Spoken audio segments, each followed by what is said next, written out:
Women's big bash league के 10वें season के अंदर आज का ये जो मैच खेला जाएगा ब्रिस्बेन हीट और मेलबर्न रेनेगेड्स के बीच में, इसके पहले दोनों टीमें ऑलरेडी एक मैचेस खेल चुके हैं, जिसमें ब्रिस्बेन हीट की टीम ने एक लो स्कोरिंग गेम को चेज करते हुए जीत तो लिया 4 विकेट से, लेकिन वहीं पर मेलबर्न रेनेगेड्स की टीम ने एक हाई स्कोरिंग गेम खेला जहां पर इन्होंने पहले बैटिंग ठीक ठाक करी और उसमें भी केवल इनकी जो जॉर्ज वेयरहैम नाम के ऑलराउंडर हैं उन्होंने शानदार पारी खेली, कर्टनी वेब के साथ मिलकर के 170 प्लस के स्कोर पर पहुंचाया अपनी टीम को। लेकिन बाद में बॉलिंग में भी अगर हम बात करें तो इनकी वही जॉर्जिया वेयरहैम और कुछ हद तक एलिस कैप्ची को छोड़ करके बाकी बॉलिंग अच्छी हुई नहीं और इस टीम को उस मैच में भी एक अच्छे खासे स्कोर खड़ा करने के बावजूद हार का सामना करना पड़ा था। दोनों टीमों की स्ट्रेंथ और वीकनेसेस को चेक करते हुए, इनकी प्लेयर्स के नेचर और उनकी भी, जैसा आपको मैंने बताया कि स्ट्रेंथ और वीकनेसेस को चेक करते हुए हम आगे बढ़ेंगे, सारे स्टैट्स देखेंगे, डिटेल में एनालाइज करते हुए अपनी टीम बनाने की सीखने की कोशिश करेंगे कि ग्रैंड लीग में और स्मॉल लीग में कौन से प्लेयर कितने अच्छे यूटिलिटी वाइज हमारी टीम में आ सकते हैं। जबकि ये मैच 30 अक्टूबर को 1:40 पर भारत के समय के हिसाब से, चूंकि लोकल टाइम पर अगर आप जाकर के देखें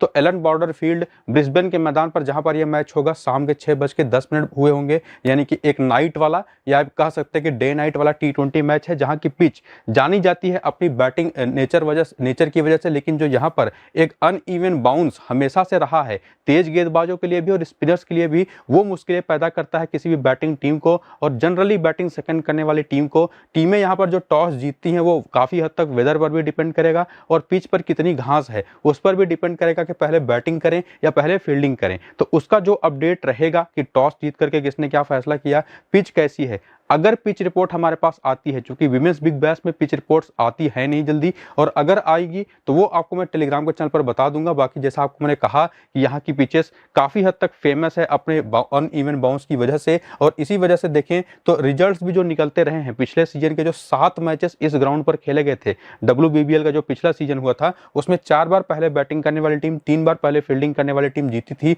और उसमें से आखिरी के ये 4 मैचेस अगर आप उठा लें, जिसमें से 2 तो रात के मैचेस थे, 2 दिन के मैचेस थे और ये रात के मैचेस हैं, तो आज भी रात का मैच है, तो काफी हद तक आप इससे रिलेट कर भी सकते हैं। जहां पर ब्रिस्बेन हीट और सिडनी सिक्सर की टीम ने खेला था, 176 का स्कोर ब्रिस्बेन हीट ने खड़ा किया था, उसको चेज करके 6 विकेट से सिडनी सिक्सर ने जीत लिया था। तो डिपेंड वही करता है कि कौन सी टीम नई गेंद को बेहतर खेल जाएगी, वो उतना बेहतर उसको कंटिन्यू करेगी। चूंकि अगर आप देखें ये 176 का स्कोर पहले 4 ओवर के अंदर, चूंकि यहाँ पर पावर प्ले और पावर सर्ज का एक कंसेप्ट चलता है, पहले 4 ओवर का पावर प्ले होता है शुरुआती 4 ओवर में, बाकी बैटिंग टीम बाद में अपने 2 ओवर लेती है अपने हिसाब से पावर प्ले के रूप में। तो उस पावर प्ले के शुरुआती 4 ओवर में 21 के स्कोर पर 2 विकेटें गिरी, उसके बावजूद अगर आप देखें तो 176 तक ये टीम पहुंची और यहाँ पर भी 34 के स्कोर पर 1 विकेट गिरा, 177 बना करके स्कोर को चेज कर लिया।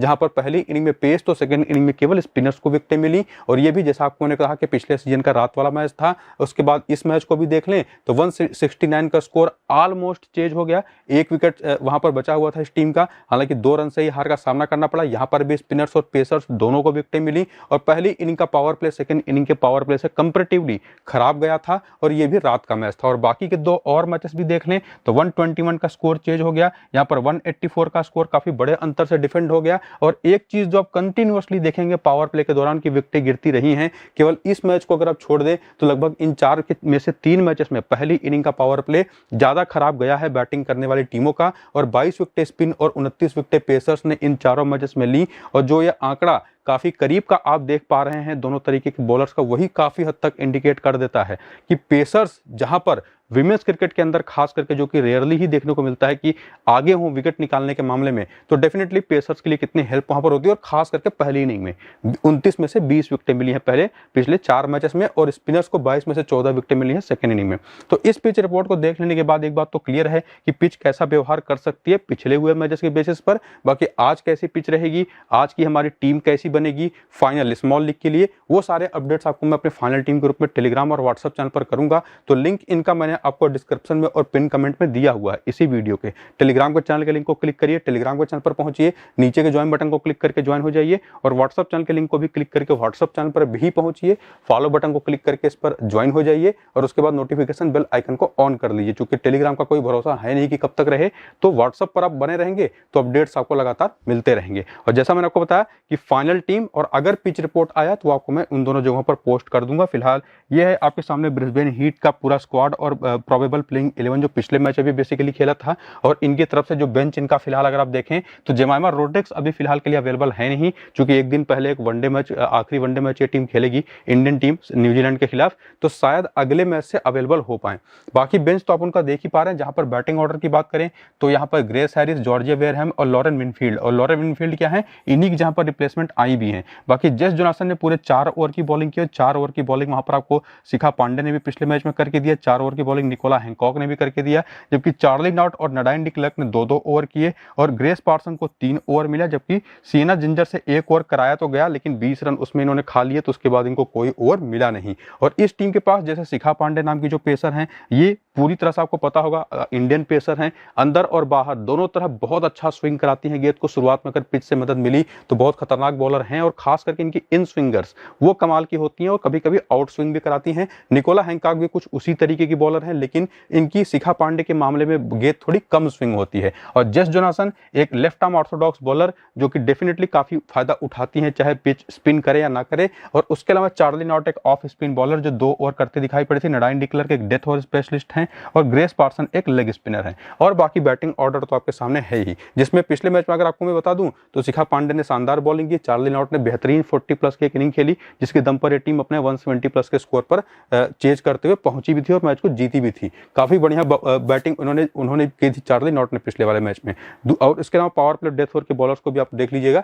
बाकी यहाँ पर मेलबर्न रेनेगेड्स की टीम का पूरा स्क्वाड और प्लेइंग 11, और इनकी तरफ से फिलहाल के लिए तारा नॉरिस अभी अवेलेबल है नहीं। और बाकी ये जो इनका बेंच, और इधर आपके सामने इनका पूरा प्लेइंग 11, जहां पर एलिस कैप्सी ने पिछले मैच में 3 ओवर कर दिए थे, लंबे समय बाद बॉलिंग करते दिखाई पड़ी।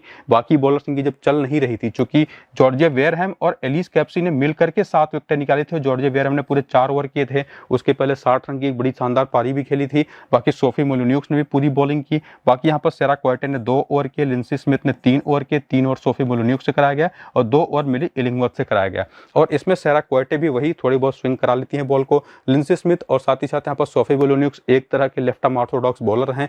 मिली इलिंगवर्थ भी स्विंग कराने के लिए जानी जाती है, इनके पास पेस अच्छी है। 2 ओवर किया था इन्होंने, डिएंड्रो डॉटिन से भी 1 ओवर कराया गया था, जो चेंज ऑफ पेस बहुत अच्छा करती हैं। और एलिस कैप्सी और जॉर्जिया वेयरहैम का तो आपको मैंने बता ही दिया। बाकी इनकी भी पावर प्ले और डेथ ओवर में कौन कौन बॉल करेगा अपने ओवर्स, उनके नाम आप जरूर देख कर रखिए। खास करके अगर पहली इनिंग की बॉलिंग हुई तो जो पेसर्स हैं, जिसमें फिलहाल तो पिछले मैच में शुरुआत स्पिनर्स ने किया था, लेकिन मिली इलिंगवर्थ और डिएंड्रो डॉटिन तो नहीं, लेकिन अगर सेरा क्वार्टे को भी पावर प्ले में बॉलिंग मिल गई मिली इलिंगवर्थ के साथ, तो डेफिनेटली एक ट्रम्प हो सकती है ये सब पहली इनिंग की बॉलिंग में, ये चीज ध्यान में रखिएगा।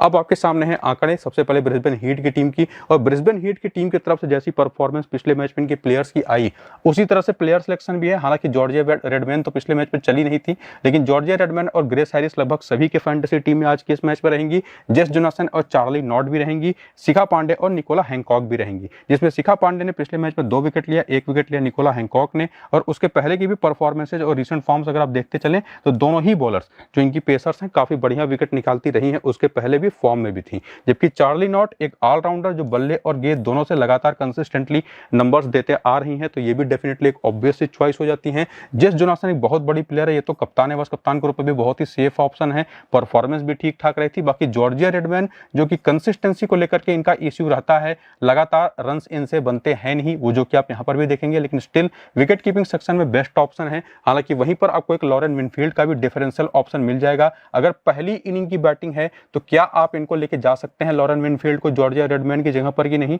उसको भी डिस्कस करेंगे। बाकी ग्रेस हैरिस तो बेस्ट ऑप्शन है, एक तो ओपन करते हैं, चांसेस इनके बॉलिंग के भी होते हैं कभी कभार। हालांकि पिछले मैच में बॉलिंग किया नहीं था इन्होंने, तो उस वजह से देखें, हालांकि नंबर्स अगर आप देखेंगे तो बहुत बेहतर दिखाई नहीं पड़ेंगे, क्योंकि जनरली ऑस्ट्रेलिया के लिए काफी नीचे बैटिंग करती हैं, इस वजह से उतने मौके भी नहीं मिले। तो क्या आप जॉर्जिया रेडमैन के जहां पर लॉरेन विनफील्ड को ट्राई कर सकते हैं या नहीं? बेसिकली जो विकेट कीपिंग करे वो ज्यादा बेहतर पिक रहेगा। और इसके अलावा लॉरा हैरिस, नडाइन डी क्लर्क और साथ ही साथ सिएना जिंजर में से नडाइन डी क्लर्क क्यों आपके लिए एक बेहतर ऑप्शन नहीं हो सकती, खास करके इस तरीके की पिचेस पर जहां पर डेथ ओवर में भी बॉलिंग करेंगी। और अगर बेंच पर से खास करके ग्रेस पार्सन अगर खेलती हैं, जो कि इसके पहले बहुत अच्छे फॉर्म में रही थी, तो कैसी ऑप्शन होंगी, जिनका करियर अगर आप देखें तो पहली इनिंग की बॉलिंग में हर 12वीं गेंद पर विकेट लेती हैं, सेकंड इनिंग में 24वीं गेंद पर। जबकि वहीं पर शिखा पांडे को भी अगर आप देखें, जो पहली इनिंग में 14वीं गेंद पर विकेट लेते हैं, सेकंड इनिंग में 30वीं गेंद पर। पूरा अगर आप इनका करियर एनालाइज करें तो क्या इसी तरह से इनको पिक करना भी है उसके लिए आगे अगर हम बढ़ें और बाकी प्लेयर्स का भी रिसेंट फॉर्म आपने देखा ही, जो पिक नहीं की गई हैं, जिसमें से अगर आपने देखा कि लॉरा हैरिस ने 9 रन बनाए, नडाइन डी क्लर्क तो चली नहीं, और बेंच की प्लेयर्स इन्होंने पिछला मैच तो नहीं खेला लेकिन इनका भी रिसेंट फॉर्म आप चेक करके रखिए, और उसमें भी खास करके अगर आप हेड टू हेड के स्टैट्स को देखें और बाकी जो प्लेयर्स डिफरेंशियल बन सकती है उनके बारे में पहले समझें। जैसे बाकी जो बेंच की जो ज़्यादातर प्लेयर्स हैं वो तो खेल ही नहीं है, जो खेला भी है उसके नंबर्स खास नहीं है। ग्रेग पार्सन भी पहले बार खेलेंगे इस टीम के खिलाफ अगर मौका मिला तो, लेकिन निकोला हैंकॉक के ऑलरेडी 12 मैच में 16 विकेट हैं, वैसे भी लोग इनको लेकर के जाएंगे और जैसी पिच है आप इनको इग्नोर कर भी नहीं सकते। पहली इनिंग की बॉलिंग इनकी बेस्ट रही है, सेकंड इनिंग की बॉलिंग भी काफी बढ़िया है। बाकी सिएना जिंजर और शिखा पांडे तो खेली नहीं है। नडाइन डी क्लर्क ने इस टीम के खिलाफ ऑलरेडी 3 मैच में 2 विकेट निकाली हैं, दोनों विकेट सेकंड इनिंग की बॉलिंग में आई हैं। मेरे हिसाब से एक डिफरेंशियल बॉलिंग ऑप्शन रहेंगी अगर पहली इनिंग की बॉलिंग हुई तो क्योंकि वहां पर 2 ही ओवर भले ये करें लेकिन डेथ ओवर की बॉलिंग इनको मिल सकती है। बाकी चार्ली नॉट के नंबर भी ठीक ठाक है, इनको वैसे भी सब लेके जाएंगे, आपको भी रखना चाहिए। जेस जोनासन के साथ भी वही चीजें आपको फॉलो करनी है, कोई ज्यादा डाउट आपको रखना है नहीं। लॉरेन विनफील्ड और जॉर्जिया वेयरहैम के आंकड़े अगर आप देखें तो बिल्कुल सिमिलर आपको दिखाई पड़ेंगे। 6 मैच में 105 रन 21 का एवरेज, 14 मैच में 325 रन 25 का एवरेज। एक्सपीरियंस पर जाएंगे तो जॉर्जिया रेडमैन बेहतर पिक है। एक डिफरेंशियल ऑप्शन अगर आप पिक करेंगे तो यहाँ पर लॉरेन विनफील्ड ज्यादा बेहतर पिक दिखाई पड़ेंगी, लेकिन डिपेंड वही करेगा कौन विकेट कीपर है और कौन विकेट कीपिंग आज के इस मैच में करेगा, दोनों में से उसको आप ट्राई कर सकते हैं। बाकी ग्रेस हैरिस को लेकर के कोई डाउट आपको रखना नहीं है, वो तो आपकी टीमें रहेंगी, नंबर्स भी उनके काफी अच्छे आपको देखने को मिल रहे हैं। इसके बाद वेन्यू पर भी देख लें कि एलन बॉर्डर फील्ड के इस मैदान पर कैसी परफॉर्मेंस है जिन प्लेयर्स की रही है, तो उसमें अगर आप देखें तो बहुत ही तगड़ा एक्सपीरियंस ग्रेस हैरिस का है। एवरेज 11 का है, 38 मैचेस में 16 विकेटें भी हैं। बाकी जॉर्जिया रेडमैन के 10 मैच में 225 रन है, 5 मैच 105 रन 35 का एवरेज लॉरेन विनफील्ड का भी है। तो यहाँ पर भी वही जैसा आपको मैंने कहा कि हम देखेंगे, अभी मैंने पिछले मैच में चेक नहीं किया था इस चीज को विकेट कीपिंग कौन किया, लेकिन आज मैं देखूंगा और जो भी विकेट कीपर है उसको आप ट्राई कर सकते हैं। बाकी ग्रेस हैरिस, बाकी जेस जोनासन 44 मैच में 44 विकेटें, 8 मैच में 4 विकेटें हैं। चार्ली नॉट के नंबर्स थोड़े इनके कमजोर से हैं, तो इनकी जगह पर डेफिनेटली आप कोई एक पेसर एक्स्ट्रा रख सकते हैं। हालांकि शिखा पांडे और निकोला हैंकॉक के बारे में तो वैसे भी कोई डाउट नहीं है, निकोला हैंकॉक के आंकड़े यहाँ पर जबरदस्त हैं,